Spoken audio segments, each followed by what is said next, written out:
This is Mo Mackey. You are watching Studio Time, and today we're going to go over routing audio for live streaming. Had a lot of people asking about it, but we're going to talk about it. So let's get into it.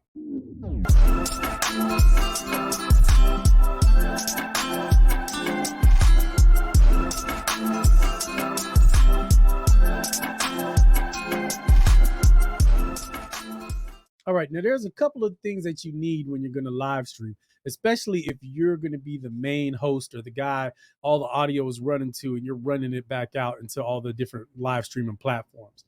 Now, one of the main things that I use is an application called Loopback. All right, so here it is, Loopback. Now, what you're able to do with this particular application is bring in different windows, not just windows, but actually applications, bring in different routing sources as far as interfaces, USB microphones, all that good stuff. Now, as you can see here, I have my DAW that I use, Luna, is brought in here. I also have Universal Audio Thunderbolt. I have an 8X, and I also have a MK2 Apollo Twin. So all of those, that's why you see so many inputs and outputs here. All of those are represented here. And then we have our channels 1 and 2, which is going to be the output source. And then here I have monitors for me to hear on the headphones. Right now I don't have that set up because I don't have guests, so I don't really need that right now. But the cool thing about this is you can reroute audio internally within the system. So the main thing about being the main host is that you will definitely need your audio interface for all the audio that's coming in, as far as, you know, if you're playing music from your DAW, if you're playing music from, you know, a website or YouTube or whatnot. But you also have to have your microphone separate from that so that you're not getting any type of double play as far as the inputs are concerned. So if I'm talking on the mic and then I start playing the music, my microphone is also coming through those same inputs that the music is playing through. Then it's going to sound all weird and crazy. So it's always good to have an input source for your mic and then an input source for your music as well. And as you can see here, my input source for my mic is 35 and 36. It's also coming in on 27 and 28. But that's where all the Luna audio is also coming through. And that's why this is not connected to the output, because then we would have that problem. Like I said before, if I'm talking and the music is playing, then my audio from the mic is coming through twice. That's why I have Luna here at the top, so that all of my music and stuff from Luna is actually coming from the application Luna, but my microphone input is actually coming through on the audio interface. So there's no problem there. And that's pretty much how Loopback Audio helps us to get the audio out to you guys. Then I'll show you where the audio is coming from on Luna. So if I play a track that's on Luna, no longer will I be controlled. You see that audio is coming through on the actual Luna application. It's also coming through down here. No longer will I be controlled. On 27 and 28. But like I said, I don't want to route that because my microphone's also coming through there too. And we don't want that doubling coming through. Now, for music that you're playing on an external source, like for instance, YouTube or for Spotify or whatnot, that for me is routed a little bit differently, which is in the global sources. So I'll go into the actual Mac settings and I'll show you guys how that's set up. So if I go to my settings here, what I want to do is I'll go to Finder, we'll go to Go, Utilities, and then I'm going to go to Audio MIDI Setup, and then we're going to go to Configure Settings. But before I do that, I want to make sure that I'm on my actual interface, which is the Universal Audio Thunderbolt PCI slots here. Okay, so we're going to go to Configure Speakers, and where I need to be normally when I'm in the studio and, you know, tracking or mixing or whatnot, it's not going to be on virtual 1 and 2. It's always going to be on monitors left and right, because, you know, that's where the audio is coming from to go through to the monitors.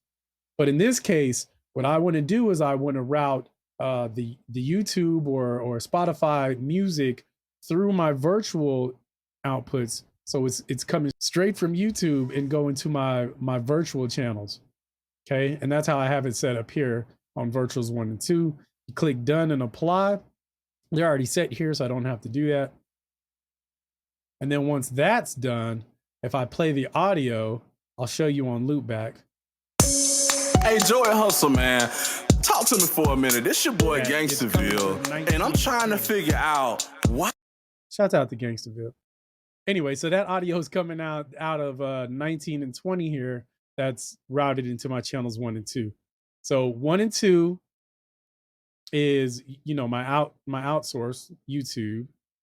Then Luna, of course, is whatever I have in Luna. And then 35 and 36 is the microphone.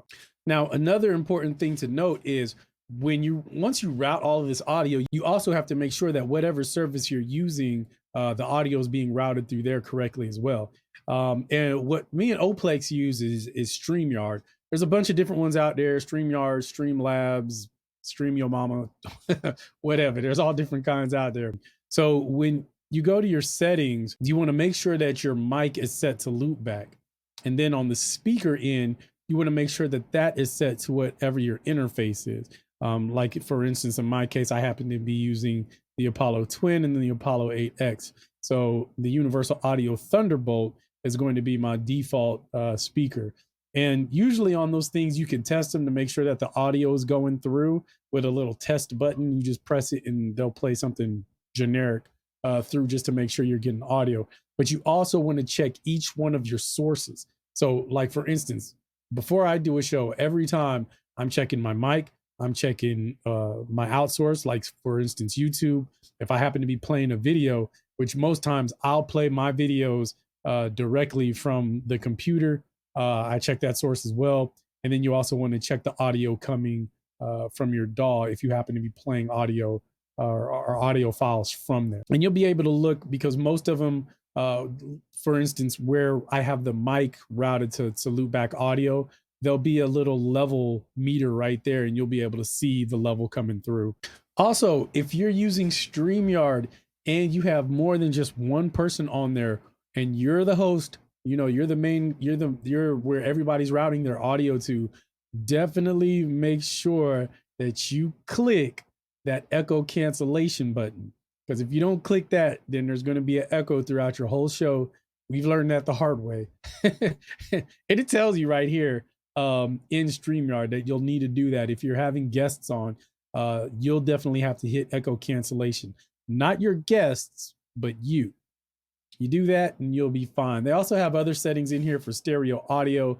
I only use stereo audio if it's just me. For instance, for this video that I'm doing where I have no guests, I'll click the stereo audio button, deselect the echo cancellation because I won't need that since it's just me on the show. So just be wary that you need to do that, because if you don't, you're not going to have a good show. Now, unlike my last show where the plugin that I showed you guys for the VU meter was free, Loopback is definitely not free. It's pricey, but it's worth it if this is something that you're going to be doing on a weekly basis. I believe it's $99 at this time. Loopback is the name of the application. The company is actually called the Rogue Amoeba. And they do more than just this application. They do a lot of really nice applications for people that are doing live streaming. They even have one that we also use called pulling it up here, Audio Hijack. Audio Hijack is great if you're trying to get like a DJ playing or spinning or mixing music on, like, you know, in a different country or a different state or whatever, and you're trying to run that audio back. Then it works hand in hand with Loopback, and you're able to use both to do like live shows and stuff like that. But anyway, check them out, Rogue Amoeba. Their plugins are not free, but if you're doing this type of work, then they're definitely worth it. Also, another thing that you want to make sure is that your guests are using headphones, because if they're not and they're using speakers, that audio is going to go into their mics, it's going to feedback, and it's going to be terrible for everybody. So just make sure when you're booking your guests, you let them know ahead of time that they're going to need headphones. And it doesn't matter. It doesn't need to be these expensive kind of headphones. They could just have, normal basic, $2 headphones or dollar headphones that you get from the dollar store.